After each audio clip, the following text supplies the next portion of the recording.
Hola, anem a explicar el mètode d'integració per canvi de variable o substitució.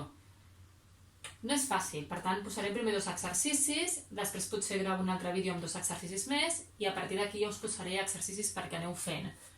M'agradaria explicar això a classe, però com no sabem quan ens trobarem, de moment anem avançant temari aquí. És a dir, es tracta de, jo tinc una integral aparentment complicada, no és immediata, i el que farem és, a través d'un canvi de variable, que en aquest cas la t li diré logaritme de x, tota aquesta integral que està en funció de x la posaré en funció de t i serà una integral més fàcil de resoldre. Per exemple, el difícil d'això sempre és trobar el canvi de variable. Al principi us ho donaré perquè només feu aquest canvi i després més endavant ja posareu vosaltres el canvi. Si t és logaritme de x, la derivada de t que és 1, serà la derivada del logaritme que és 1 partit entre x de dx i per tant això passaria aquí multiplicant. I si t és logaritme de x, vol dir que e elevat a t és x. És a dir, si faig la inversa, recordeu que per passar el logaritme a l'altra banda, logaritme l'aparellarem amb exponencial. Per tant, fent aquest canvi, convertim aquesta integral i em quedaria la integral del logaritme de x, que és t, més 1, dividit entre x, que és e elevat a t, per el logaritme de x, que és t, per la derivada de x, que és la x, que és e elevat a t, de dt. Fixeu-vos que aquest i aquest se'n va, i llavors fent el canvi de variable m'ha quedat aquesta integral més fàcil de resoldre.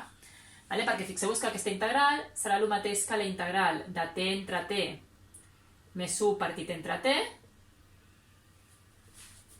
de dt, és a dir, serà la integral de 1 més 1 partit entre t.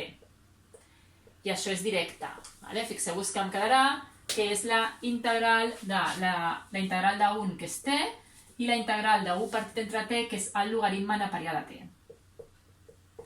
I ara, un cop la tenim resolta, el que hem de fer és desfer el canvi. Sempre, quan fem un canvi de variable, sempre després hem de desfer el canvi, perquè hem de deixar el resultat sempre en funció de x.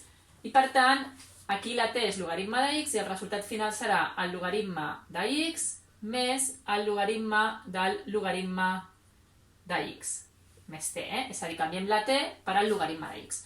Aquesta és la primera. És a dir, fixeu-vos que una integral relativament difícil, fent un canvi de variable, ens crea una integral fàcil. Aquí, quin és el canvi de variable? A veure, sempre que tenim arrels, es tracta de treure aquestes arrels i per tant fixeu-vos que el canvi seria t al quadrat, x igual a t al quadrat, perquè l'arrel amb el t al quadrat marxarà l'arrel.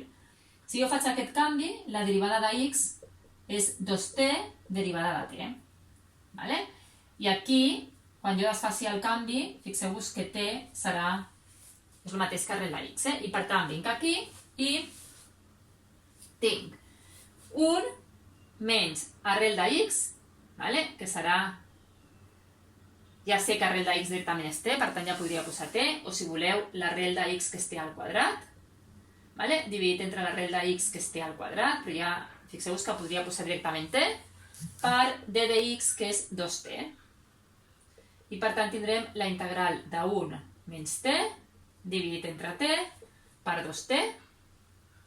La t i la t es simplifica i em quedaria la integral de 2 vegades 1 menys t.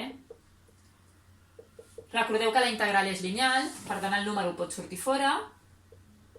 I fixeu-vos que, igual que abans, teníem una integral relativament complicada que fent aquest canvi de variable, x igual a t al quadrat, em queda una integral fàcil, immediata. I per tant serà 2 vegades la integral de 1, que és t, menys la integral de t, que és t al quadrat dividit entre 2. I ara desfem el canvi. Per tant, la x serà t al quadrat, per tant t serà l'arrel de x, i em quedarà que el resultat final serà 2t, és a dir, 2 arrel de x, 2 per 2 se'n va, per tant, menys t al quadrat, per tant, menys arrel de x tot al quadrat, més t. És a dir, em quedarà 2 arrel de x menys x més t. Fixeu-vos, tenim 2 exemples relativament fàcils de que una integral aparentment complicada fent un canvi de variable em queden integrals immediates. Torno a dir que el difícil de tot això és saber quin és el canvi, que En aquest cas eren aquests dos. Ara faré uns altres 2 exemples, i després d'això ja us posaré a vosaltres exercicis perquè aneu fent.